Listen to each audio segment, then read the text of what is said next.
ඔයාලා මේ තියෙන ඩිසයින් එකේ සයිඩ් පර්ස් ටික තමයි මහන්න යන්නේ. එතකොට මේකට මම මූණු ටික ඇඳලා ඉවලා තියෙනවා. ඒ මූණු ටික මහලා ඔයාලට මේ පර්ස් එක මහන්න පුළුවන්. මේක සාමාන්‍යයෙන් පොඩි සයිඩ් පර්ස් එකක්. පොඩි ළමයි ආස කරන විදිහේ ඩිසයින් එකක්. එතකොට මේක මහන්න මම බ්ලොක් එක දීලා තියෙනවා. මේ බ්ලොක් එකට අනුව අපි කපා ගන්න මේ තියෙන බ්ලොක් එක උඩ කොටුවයි යට කොටුවයි. එතකොට මේ බ්ලොක් එකට අනුව අපි රෙදි කපා ගන්න ඕනේ. හරිද? ඔයාට හැබැයි මේ බ්ලොක් එක මේ ප්‍රමාණයෙන්ම ගන්න කියලා නෑ. ඒක වෙනස් කර ගන්නත් පුළුවන්. ඒක සාමාන්‍යයෙන් දිග පල්ල ගත්තම අගල් 9ක කොටුවක් ගන්න පුළුවන්. අගල් 9ක ගොඩ නම් පළල වැඩිපුර ගන්නත් පුළුවන් කොටුවක් අරගෙන. එතකොට අගල් 6ක් අපි ගන්නවා උඩ කොටස පාට දෙක වෙන් කරනකොට 6න් එහාට ඉතිරි 3 ගන්නවා මේ අනිත් පාට කොටස. ඒ විදිහට ගන්න. ඒකට කැම්බ්‍රෙල්ලා කොටු දෙකයි ඊට පස්සේ ස්පොන්ජ් කොටු දෙකයි රෙදි වලින් කොටු දෙකයි කපා ගන්න ඕන. රෙදි වලින් ඉස්සරහ කොටුව ඒක අපි ඩිසයින් එකක් එක හදන්නේ. දැන් පිටිපස්සේ කොටුව ගත්තම තනි පාටනේ. මුලින්ම අපි මේ පිටිපස්සේ කොටුව ෂිපර් කොටස ස්පොන්ජ් කැම්බ්‍රෙල්ලා මේ තට්ටු තුන එකට දාලා මහන තට්ටු 4 මෙතකොට ස්පොන්ජ් එකේ යටින් තියෙනවා ඒ උඩින් රෙදි කොටස තියෙනවා.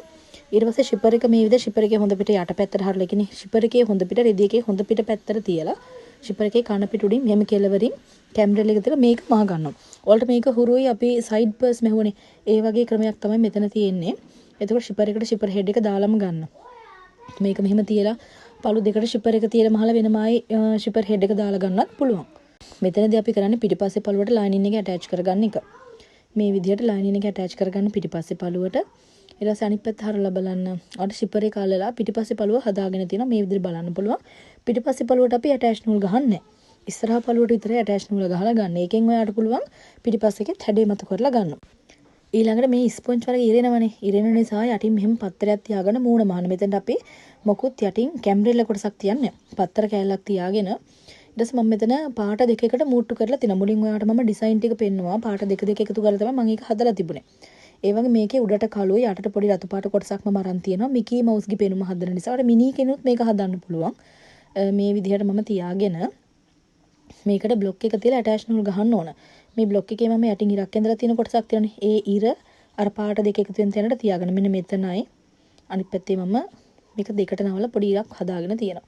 එතන මෙහෙම හරියටම අර පාට දෙක වෙන් වෙන තැනට තියලා සෙන්ටර් වෙන්න උඩයි යටයි හරි මැද මාක් කරගෙන මේ කොටුව ඇඳලා මේකේ ඇටච් නූල් ගහන්න ඕන. ඉතින් මේක ඉරණ නිසා යටින් පත්‍ර කැලක් තියලා ගත්තම හරි කැම්බ්‍රෙල් එකක් තියන්න ඕන නැහැ. මේ කොටුව ඇඳලා ඔයා මේක අර බුරු නූල දාන්නේ. මේ විදිහට වටේ මහලා ගන්න. මේකේ ඇතුලේ අපි අර මූණ නිර්මාණය කරන්න ඕන. දැන් මම ඩිසයින් වර්ග 4ක් දීලා තියෙනවා මූණු. ඒක ඔයාලට වෙන කාටුන් වර්ගුණත් එකතු කරලා ගන්න පුළුවන්. එතකොට මේ මූණ මම අතින් හැදුව මූණක් නෙවෙයි එම්බ්‍රොයිඩර් මූණක් තමයි දාන ඔයාලට ඕන නම් එම්බ්‍රොයිඩර් මූණ වලින් තොග පර්ස් එහෙම කරන්න පුළුවන්. ඊට පස්සේ මේකට කන් දෙක මම උඩින් අල්ලන්නේ නැහැ. එතකොට අර කොටු හැඩේ නැති වෙනවනේ. මෙහෙම දෙපැත්තේ තියලා පල්ලෙහාට හරවලා නවල මහලා මෙතන චුට්ටක් පේනවා අඩුයි. හොඳට බලන්න. මෙහෙම පල්ලෙහාට නවල මහලා අර එතන කෙලවර ඉතිරි කොටස් ටික කපලා අයින් කරන්න. වැඩි ටික කපලා මේක උඩට නවල මැහුවම හරි. දැන් මේ බන් මැහුමට එහා තියෙන වැඩි ටික මම කපලා අයින් කරනවා. ඒ විදිහට තමයි කන් දෙකම අල්ලන්නේ. ඊට පස්සේ උඩට නවල කන මෙහෙම මහනවා. කන මෝඩෙම සයිඩ් එකෙන් තියලා මම මේ තියෙන ඔළුවනේ. ඔළුව කොටස උඩ කන් දෙක මහ ගන්න. පල්ලෙහාට හරලා මහලා වැඩි කොටස කපලා උඩට කරලා මහන්න. එතකොට අර කැපුමක්වත් පේන්නේ නැහැ. ඊට පස්සේ පත්‍ර ටික අයින් කරලා දාන්න පුළුවන් මූණ මහල ඉවරනේ. එතන මෙයාගේ කකුල්ලත් මම කළුම අරගෙන තියෙනවා. හැබැයි මිනීගේ සාමාන්‍යයෙන් කකුල සපත්තු කහනේ ඉන්නේ. ඔයාට ඕන නම් කකුල දාලා සපත්තුවකට අල්ලපු කොටසක් එකතු කරන්න පුළුවන්. අතරත් කළු කොටසත් එක්ක සුදු පාට අතක් දාලා හදන්න පුළුවන් ලස්සන. මේක මම සිම්පල් විදිහට හදන්නේ. පොඩි සයිඩ් පර්ස් එකක් ලොකුවට වැඩ නැතුව ඉක්මනින් ඉවර කරන්න ගන්න පුළුවන්. අපිට සාමාන්‍යයෙන් තොගෝඩර් එකක් කරන්න පුළුවන් විදිහට තමයි මේ නිර්මාණය හදන්නේ. ඒකයි මම අත් කකුල් දෙක චූටියට මේ විදිහට මහලා ගන්නවා. ඊට පස්සේ මේකට අනිත් පැත්තේ ෂිපර් එකේ අනිත් කොටස තියෙනවනේ. ඒ පැත්තට මෙහෙම ෂිපර් එකේ හොඳ පිටට කොටුව හොඳ පිට හරියටම සෙන්ටර් වෙන්න තියෙන අර දෙක එක මට්ටමට එන්න ගන්න ඕන කොටු දෙක. ඔයාට එහෙම අමාරු නම් ෂිපර් පළු දෙක වෙනම අරගෙන ඒ දෙක එක ගන්නට එන විදිහට පස්සේ ෂිපර් හෙඩ් එක දාන්නත් පුළුවන්. අනිත් පැත්තේ මෙහෙම කැම්බ්‍රෙල් එක තියලා මහන්න ඕන. ඒතර මුලින්ම මම කැම්බ්‍රෙල් එක තියන්නේ නැතුව ඔයාට පෙන්නන්න මේ බලන්න. මේකේ උඩින් මෙන්න මේ විදිහට අනිත් එක ඒකේ කොටු දෙක එක මට්ටමට ගන්න. දැන් එක කොටුවක් ගොඩක් ඉස්සරහින් පටන් ගත්තත් අනිත් කොටුව තියෙන පහලින් පටන් ගෙන්න එකට මහන්න අපිට අමාරුයිනේ. ෂිපර් එකේ එහා පැත්තේ කොටුව පටන් ගෙන තියෙන තැනම ෂිපර් එකේ මේ පැත්තේ මූණ හැදුව කොටුව ගානට සෙන්ටර් වෙන්න තියලා මහ ගන්න ඕනේ. ඊට පස්සේ මේක යටින් කැම්බ්‍රෙල් කෑල්ලක් තියලා ගන්න. ලයිනින් එක අපි තියන්න ඕනේනේ. මේ බලන්න මම මේ ඉස්සරහ කොටස මේ විදිහට මහනවා කොටුව.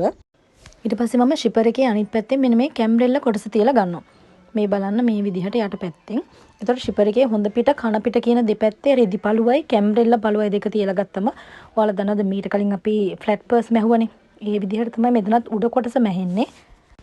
ඒ විදිහට මහලා නම් අපිට මේ සයිඩ් පර්ස් එක මාන්න පුළුවන්. මේකට ඔය කියන ඔයාලට අර තොග ඕඩර් කරන්න ලොකු ඉල්ලුමක් තියෙන ඩිසයින් එක සාමාන්‍යයෙන් අපි පෙන්සිල් කේස් එකට ඔයගොල්ලෝ සයිඩ් බෑග් විදිහට මහලා තිබ්බ කලින් සයිඩ් පටිය දාලා. එහෙම නැතුව මේක හරි ලේසි ඔයගොල්ලන්ට මේ වගේ කොටු පර්ස් ඔයගොල්ලෝ දැකලා ඇති සාමාන්‍යයෙන් ඔය පෙරහැර කාලවලට තියෙන සාමාන්‍ය පොළවල් වල මේ වගේ සයිඩ් පර්ස් වලක ගන්න තියෙනවා. ඒතර මේක වෙනස් එකක්. මේ ඩිසයින් එක නෑ. තියෙන්නේ අර ප්ලේබෝ වගේ බූල් රෙද්දෙන් නිකම්ම මහපු එකනේ. පොඩි මොකක් හරි මේ විස්ටිකරයක් වගේ ඇල්ලුවා. මේක එහෙම නෑ. මේක අපි ලස්සන කාටුන් මූණක් එකතු කරලා හදන මූණ ඕන නම් එම්බ්‍රොයිඩරි ඒවා ගන්න පුළුවන්. ඊට පස්සේ මෙන්න මේ විදිහට කැම්බරෙල්ලා කොටසෙන් මහන්න පටන් ගන්න. ෂිපර් එක ගාපට ටැග් එකක් දාලා මම කිව්වා අපි පිටිපස්සේ පළුව ඇටච් නූල් ගහන්නේ නෑ. ඉස්සරහ පළුවේ විතරයි අපි ඇටච් නූල් ගහලා තියෙන්නේ. එතකොට ඉස්සරහ පළුවට තමයි මේ විදිහට කොටුව මහගෙන යන්න ඕන. කොටුව මහගෙන ගිහිල්ලා ෂිපර් එක ළඟ මෙතන ටැග් එකක් දාලා ගන්න ගැලවෙන්නේ නැති වෙන. ඊට පස්සේ මේක සම්පූර්ණ වටේ මහලා මේ කැම්බරෙල්ලා කොටස එක සයිඩ් එකක් මම ඉඩස තියෙනවා. ඊට පස්සේ මේක සම්පූර්ණයෙන්ම හොඳ පිට හරවන්න එතනින්. ඊට පස්සේ වට කැම්බරෙල්ලා කොටස මහලා ගන්න පුළුවන්. ෆ්ලැට් පර්ස් එකක් වගේම තමයි වෙනසකට තියෙන. මේකේ හැඩේ කොටුයි සහ කාටුන් වලට අදාළ පෙනුම දෙකක්. ඒ කියන්නේ දැන් හෙලෝ කිටි ගත්තා මෙයාගේ රෝස පාටයි සුදු පාටයි. පූ පෙන්න ගත්තොත් එයාගේ කහ පාට ඇඳුමේ රතු පාටයි වගේ පාට දෙකක් එකතු කරලා හැදුවම මේකට අර අමුතු ලස්සනක් එනවා. ඉතින් ඒ විදිහට වාට මේ කාටුන් වර්ග හැම එකකින්ම මේක හදන්න පුළුවන්. ලනින් බෑග් එක මහන්න. ඒක ආපහු ඇතුළට දාලා දෙපැත්තේ අපි කොක්කු දෙකක් තිබ්බ නේද? එතනට වට සයිඩ් බෑග් පටිය දාන්න පුළුවන්. මේකට සයිඩ් බෑග් දානකොට පටිය ගන්න පොඩි එක. අඟලේ පටිය නෙවෙයි චූටි පටිය අරගන්න. චූටි පටිය අරගෙන දාන්න මෙන්න මේ විදිහට. මේක ඉතින් අර මම කිව්වේ ඒකයි කකුල් දෙකත් අපි අර අත් කකුල් දාලා හදනවට වැඩිය මේ වගේ පොඩි කෑලි දෙකක් දැම්මම අපිට මේක ඉක්මනින් මහ ගන්න පුළුවන් ලේසි. වැඩි වැඩ නැහැ මෙතන. එතකොට අපි කලින් මහුව බෑග් වල සයිඩ් බෑග් පටි හදන්න මම කියලා දීලා තියෙනවා. ටෙඩි බෑග් වල එහෙම. ඒ විදිහට සයිඩ් බෑග් පටිය හදාගෙන මේකේ වෙනම දාන. ඒ කියන්නේ අපි සාමාන්‍ය වල දැක්කලා තියෙන කඩින් ගන්න සයිඩ් බෑග් වල බෑග් එක විකුණන්න තියෙනවා. බෑග් එක ෂිපර් එක ඇරලා ඒක ඇතුලේ තමයි වෙනම සයිඩ් බෑග් එකේ පටිය තියෙන්නේ. ඒ නිසා පටිය වෙනම හදාගන්න මේක ඇතුලට දාලා තියන්න. මේකට මම මේ විදිහට වෙනම හැදුව පටියක් අල්ලලා වලට පෙන්නන දෙපැත්තේ අපි දැන් කොකු දෙකක් තිබ්බන රෙදි වලින්. ඒතකොට එතනටත් වෙනම බකල් වියදම් යන්නේ නැහැ. අඩු වියදම් විදිහට තමයි මේක හදන්න කියලා දීලා තියෙනවා. ඔයාලට තොග ඕඩර් කරන්න පුළුවන් විදිහට. ඒ වගේ ෂොප් වලට දාන්න පුළුවන්. ඉතින් මේ විදිහේ මේ ඩිසයින් හැම එකෙම ලස්සන සයිඩ් පර්ස් මහලා ඔයාලට තොග ඕඩර් කරන්න මේක ගන්න පුළුවන්.